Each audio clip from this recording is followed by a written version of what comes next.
السلام عليكم، ازيك يا باشا؟ عامل ايه؟ تمام. ادا كده البطاريه بتاعتك، انا المفروض ان انا كنت شحنت النهارده، وادا كده ايه بطاريتك اهو. ماشي، وادا الكابل بتاعك اهو. انا كنت ممكن اشحن لك ماشي واجيب لك ايه كابل زي ده عادي، ده كان عندي، بس الكابل ده بيجي مع الشاشات. طيب انا استاذنت واحد صاحبي عشان خاطرك، الكلام ده عشان خاطرك، ان انا عايز اجيب كابل بسلك، كابل ده بسلك اشتغل على الشاشه على طول. ثواني باشا، باشا اهو قدام منك اهو، وجبت لك الكابل الاصلي اللي بيجي مع الشاشات اهو، كابل اصلي اهو عشان خاطرك. ماشي، ده مني ليك هديه يعني. ماشي يا غالي اهو. وده كده بتاع البطاريه، والبطاريه لسه بنشحنها لك شويه لان احنا كنا بنجربها برضو. تمام التمام. تتشحن لحد ايه طبعا 4 كده. تمام. وهوصل لك انا بقى الجاك ده مع الايه، مع المخرج التاني، او زي ما احنا هنعمل كده، هوصله لك واظبطه لك وهكيسها لك واشحنها لك بكره. وده يعتبر هديه مني ليك، ده بعيد عن اي حاجه، بعيد عن الشغل اصلا.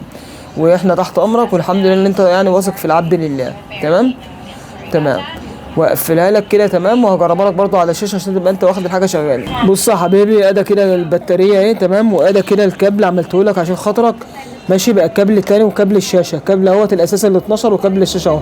وهجربه لك كمان يعني. ده يا ريس الكابل اهو شغال اهو. ماشي راكب اهو على الشاشه 7.5 ومنور والدنيا كلها تمام، والشاشه شغاله اهي. ماشي يا حبيبي، اي خدمه يا ريس. ماشي اهو. لو قفلنا كده كده الشاشه قفلت، فتحنا كده فتحت اهي.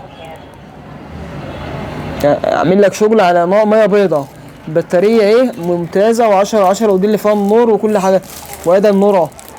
بص كده اهو. ثواني اهو. ادي اللي اديتها. ماشي. يلا يا عم على البركه يا عم. وظبطت لك الكابل اهو. ده الكابل ده مني ليك هديه انا، بس عشان انت راجل محترم. الكابل ده مني ليك هديه اهو.